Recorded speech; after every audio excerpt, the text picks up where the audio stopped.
नमस्कार, शाम के 7 बजने को है, वक्त हो चला है अपना बिहार का। मैं हूं शुभे मिश्रा आपके साथ और बुलेटिन की शुरुआत इस वक्त की बड़ी खबर के साथ करेंगे। पीएम मोदी इटली के लिए रवाना हो गए हैं। G7 सम्मेलन में हिस्सा लेंगे और कल G7 समिट सम्मेलन होने वाला है। इटली की पीएम से द्विपक्षीय वार्तालाप की जाएगी। इस वक्त की बहुत बड़ी खबर, प्रधानमंत्री का तीसरी बार शपथ लेने के बाद ये पहला दौरा है विदेश का। G7 सम्मेलन में हिस्सा लेने के लिए प्रधानमंत्री नरेंद्र मोदी जा चुके हैं। कल G7 सम्मेलन में शामिल होंगे और इटली की पीएम से प्रधानमंत्री से द्विपक्षीय वार्तालाप प्रधानमंत्री नरेंद्र मोदी की तरफ से की जाएगी।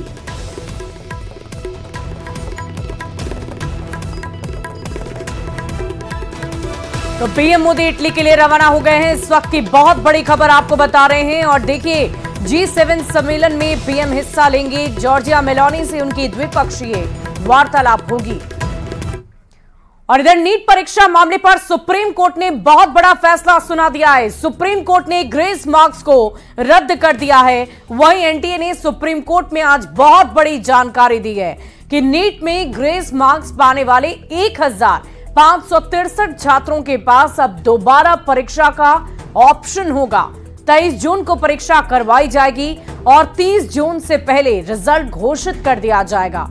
सुप्रीम कोर्ट ने इस पूरे मामले की अगली सुनवाई 8 जुलाई को रखी है।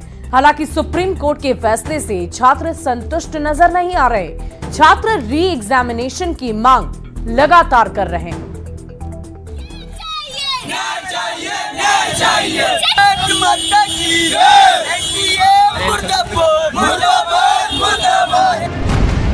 नीट विवाद पर सुप्रीम आदेश।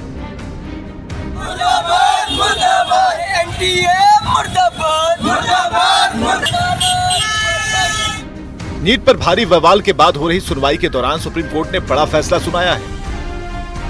जिन 1563 छात्रों को ग्रेस मार्क मिला था, कोर्ट ने उसे रद्द कर दिया और एनटीए यानी नेशनल टेस्टिंग एजेंसी को फिर से एग्जाम लेने का आदेश जारी किया है। कोर्ट ने ये बोला कि ठीक है, जितने भी स्टूडेंट्स ने जिनको ग्रेस मार्क्स अवार्ड हुए हैं, ये सब दोबारा से अपीयर होंगे 23 जून को और इनका रिजल्ट 30 जून को डिक्लेयर किया जाएगा।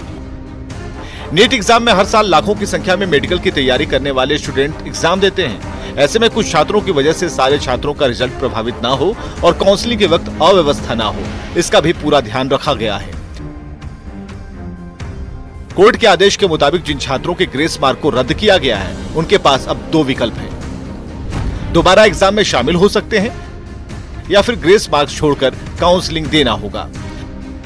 सुप्रीम कोर्ट ने सुनवाई के दौरान साफ तौर पर कहा कि नीट यूजी की काउंसलिंग पर रोक नहीं लगेगी। जिन स्टूडेंट के रिजल्ट में कोई दिक्कत नहीं है, वो काउंसलिंग राउंड में शामिल हो सकते हैं। फिर भी अगर इस साल ऐसा होता है तो फिर हम लोग सारे बच्चे ये कहना चाहते हैं कि अगले साल से एनटीए एग्जाम ना ले तो बेहतर होगा। बुधवार को सुप्रीम कोर्ट में हुई सुनवाई में भी एनटीए के अधिकारियों ने अपने बयान में कहा था कि नीट एग्जाम का पेपर लीक नहीं हुआ था। नीट की पवित्रता आज भी बरकरार है। अधिकारियों ने यह भी कहा था कि जिन 63 छात्रों द्वारा एग्जाम में धांधली करने की कोशिश की गई थी, ऐसे 63 छात्रों का नाम सामने आया था, जिनमें से 23 छात्रों को अलग अलग अवधि के लिए प्रतिबंधित कर दिया है, जबकि बाकी के 40 छात्रों का रिजल्ट ही रोक दिया गया है।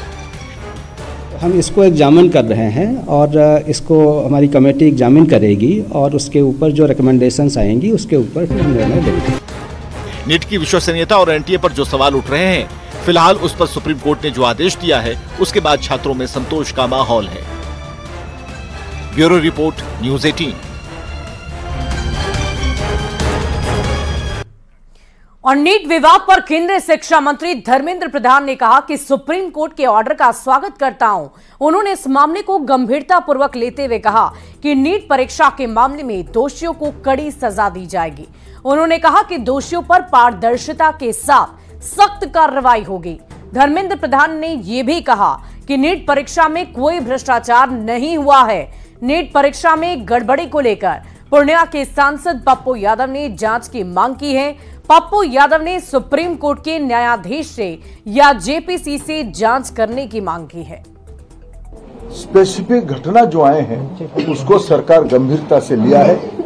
एकेडमिशियंस की कमेटी बनी है, उन्होंने कुछ रिकमेंडेशन किया है, उस हिसाब से सरकार आज कोर्ट के सामने उस पक्ष को रखेगा जो घटना हमारे सामने आई, निश्चित रूप में दोषियों को उसमें दंड दिया जाएगा।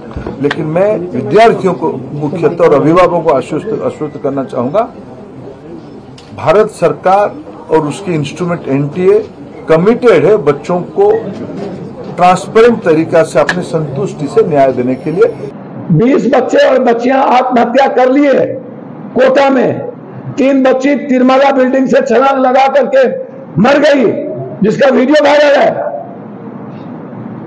लाखों बच्चे नहीं, डिप्रेशन में नहीं गए, आत्महत्या कर चुके हैं 20 बच्चे अभी तक में, सिर्फ कोटा में।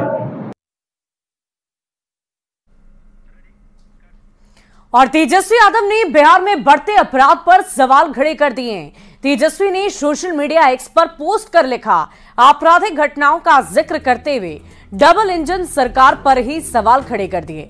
तेजस्वी ने कहा कि सीएम से लेकर 2 डिप्टी सीएम इन आपराधिक घटनाओं पर चुप्पी साधे हुए हैं। तेजस्वी की पोस्ट पर बीजेपी के दोनों डिप्टी सीएम ने पलटवार कर दिया है। सम्राट चौधरी ने कहा कि सरकार अपराधियों को बचाने वाली नहीं है, अपराधियों पर सख्त कार्रवाई होगी। अपराधियों को छिपाकर रखने वाली पार्टी आरजेडी है। तो डिप्टी सीएम विजय सिन्हा ने कहा कि आरजेडी ने बिहार में जंगल राज स्थापित कर रखा था, जिसे एनडीए ने उखाड़ फेंका है। एकदम उस पर कार्रवाई शुरू हो गया है। अपराधी को तो छुपा के यही लोग रखने वाले लोग। भारतीय जनता पार्टी अपराध विरोधी है, अपराधी बख्शे नहीं जाएंगे। एकदम जिन लोगों ने भी अपराध किए हैं किसी भी हालत में बख्शे नहीं जाएंगे। जो अपराधी बिहार के अंदर शराफत की आंसू को बहाता था, हमने उसको खत्म किया था। लेकिन बीच बीच में चोर दरवाजा से ये जंगल राज वाले लोग घुस करके सत्ता में और अपने जंगली मानसिकता के लोगों को पोषित किया, माफियाओं को पोषित किया। और जब बीमारी शरीर में फैलती है तो उस बीमारी के इलाज में समय लगता है। और इसी बीच राजधानी पटना से आपको बड़ी खबर बताएं, सीएम नीतीश कुमार ने समीक्षा बैठक की है। कई विभागों के साथ ये समीक्षा बैठक पूरी हुई। चुनाव के बाद एक्शन में नजर आ रहे हैं बिहार के मुख्यमंत्री नीतीश कुमार। सीएम ने अधिकारियों को तरह तरह के निर्देश दिए हैं और तमाम जो योजनाएं लंबित पड़ी थी उसमें किसी भी कार्य में बाधा ना आए, हर तरीके से अलग अलग क्षेत्र में निर्देश दिए गए हैं बिहार के मुख्यमंत्री नीतीश कुमार की तरफ से अधिकारियों को। आपको बता दें कि पिछले कई दिनों से लगातार लोकसभा चुनाव में उनकी व्यस्तता बढ़ी हुई थी, लेकिन जैसे ही चुनाव खत्म हुए अब बिहार के मुख्यमंत्री नीतीश कुमार एक बार फिर से एक्शन मोड में नजर आ रहे हैं। ताबड़तोड़ लगातार बैठक की जा रही है और कई विभागों के साथ समीक्षा बैठक की ये तस्वीर आपकी दी हुई स्क्रीन पर।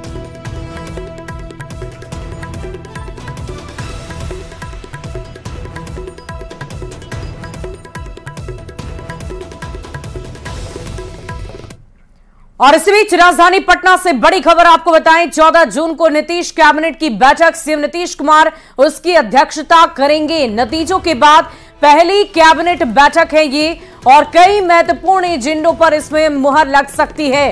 इस वक्त की बहुत बड़ी खबर, सीएम नीतीश कुमार करेंगे इस बैठक की अध्यक्षता। 14 जून को नीतीश कैबिनेट की बैठक होनी है और इस बैठक में कई महत्वपूर्ण एजेंडों पर मुहर लगने की संभावनाएं जताई जा रही है। कहा जा रहा है कि ये बैठक कई मायनों में बहुत महत्वपूर्ण है और नतीजों के बाद ये पहली कैबिनेट बैठक है और ऐसे में कुछ महत्वपूर्ण निर्णय भी लिए जा सकते हैं। और इसी बीच राजधानी पटना से बड़ी खबर आपको बताएंगे, बीजेपी विधानमंडल दल की बैठक शुरू हो गई है। बैठक में बीजेपी के सांसद शामिल हैं।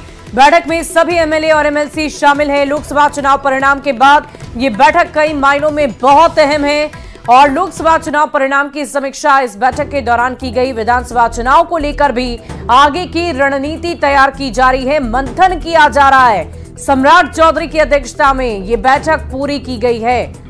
तो ये तस्वीरें हम आपको दिखा रहे हैं बैठक के दौरान की, जब सभी गणमान्य नेता वहां पहुंच रहे थे और उसके बाद इस बैठक में उन्होंने अपनी भागीदारी पूरी की है।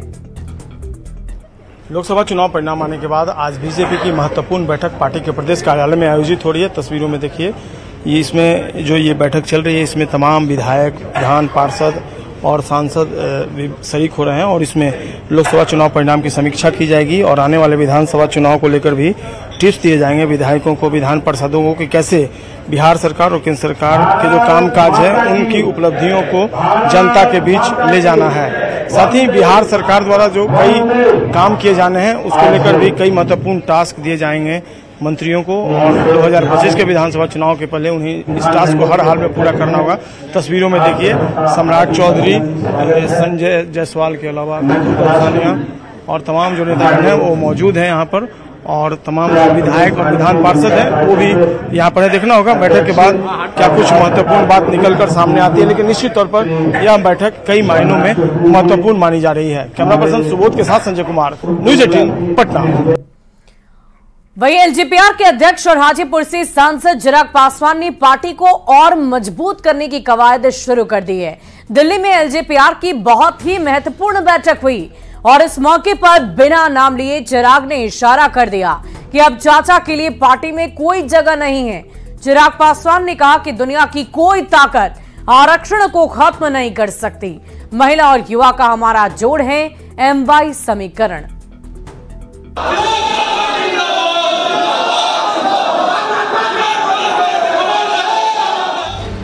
समय का चक्र कैसे 3 साल में 360 डिग्री घूम गया वो इन 2 तस्वीरों से समझिए। गाजे बाजे के साथ चिराग पासवान का स्वागत हो रहा है। लोग उनके शान में कसीदे पढ़ रहे हैं, मंत्री का पदभार संभालने की बधाई दे रहे हैं।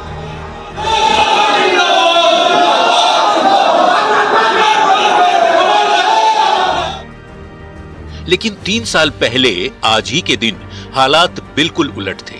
तारीख थी 13 जून 2021। इसी दिल्ली में लोक जनशक्ति पार्टी के टूटने की खबर मीडिया में आने के बाद चिराग पासवान अपने चाचा को मनाने उनके सरकारी आवास पर पहुंचे थे।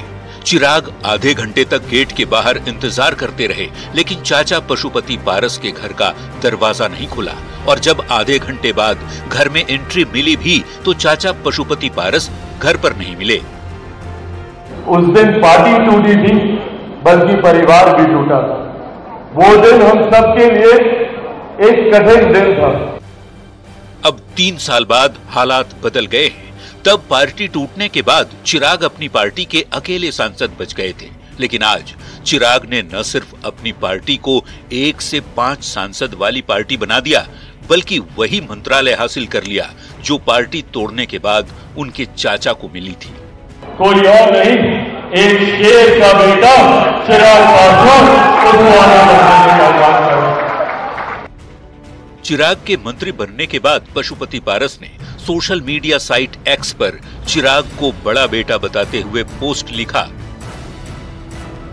पारस ने लिखा, केंद्रीय मंत्री के रूप में मेरा पूर्व पदभार संभालने पर बड़े बेटे चिराग पासवान को हृदय तल से बधाई और अनंत शुभकामनाएं। पशुपति पारस के पोस्ट को समय का चक्र घूमने के बाद भतीजे से संबंध सुधारने की कोशिश की तौर पर देखा जा रहा है, लेकिन चिराग ने बिना नाम लिए ये इशारा दे दिया कि अब इस नए बंगले में चाचा के लिए नो एंट्री है। कई अपने इस मौके की तलाश में थे कि पार्टी गलती करे, परिणाम में कोई चूक हो और हम लोग इनके सर पर चढ़े। लोकसभा चुनाव में जबरदस्त प्रदर्शन करने के बाद चिराग अपनी पार्टी को और आगे बढ़ाने में लगे हैं। कामयाबी कितनी मिलती है ये तो वक्त बताएगा। फिलहाल चिराग की चांदी है और चाचा अकेले। न्यूज 18 के लिए दिल्ली से अमितेश सिंह के साथ ब्यूरो रिपोर्ट। अगली खबर सासाराम से आपको बताएंगे, जहां नवनिर्वाचित कांग्रेसी सांसद का एक वीडियो सोशल मीडिया पर बहुत तेजी से वायरल हो रहा है, जिसमें उनके सामने ही कांग्रेसी नेता एक दूसरे पर आरोप प्रत्यारोप लगाकर हंगामा कर रहे हैं। वहीं सांसद उन्हें हाथ जोड़कर शांत रहने की अपील कर रहे हैं। ये वीडियो मंगलवार के दिन का बताया जा रहा है। हालांकि न्यूज 18 इस वायरल वीडियो की पुष्टि नहीं करता है, लेकिन बताया जा रहा है कि सांसद के लिए एक चाय पार्टी रखी गई थी, जहां सांसद के सहयोगी किसी बात को लेकर आपस में ही भिड़ गए।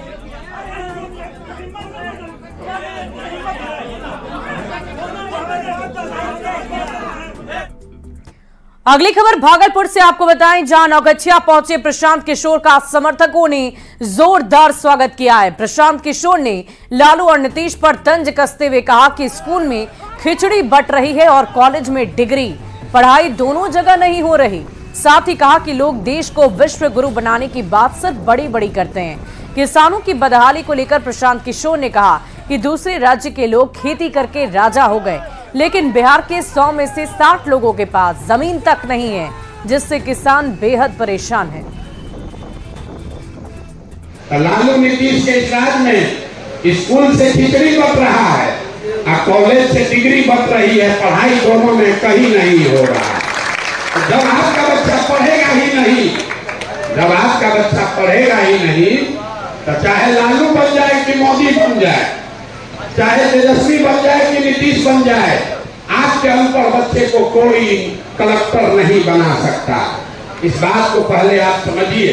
अपने बच्चे का ठिकाना ही नहीं है, सब लोग देश का विश्व गुरु बनाने के चक्कर में लगा। रंगदारी मामले में पूर्णिया के सांसद पप्पू यादव को एमपी एमएलए कोर्ट से जमानत मिली है। फर्नीचर व्यवसायी राजा कुमार ने पप्पू यादव पर रंगदारी मांगने का आरोप लगाया था। पप्पू यादव ने झूठे केस में फंसाने के साथ स्थानीय थाना प्रभारी की मिलीभगत का आरोप लगाया। साथ ही कोर्ट में जल्द ही मानहानि का मुकदमा दायर करने की बात कही है। उनका कॉल डिटेल और उस व्यक्ति का मोबाइल कॉल डिटेल निकाला जाए, वो कहां कहां गया है, किस किस से मिला है। मैं सुप्रीम कोर्ट तक लड़ूंगा इस एफआईआर के खिलाफ। पहले 385, बाद में साजिश के तहत ऊपर के पदाधिकारी के दबाव पर सीजीएम कोर्ट में 387। किस आधार पर? 387 का मतलब है डायरेक्ट मिले, हमें धमकी दी, हम मौखिक कुछ एक्सटॉर्शन किए। किस आधार पर 387? और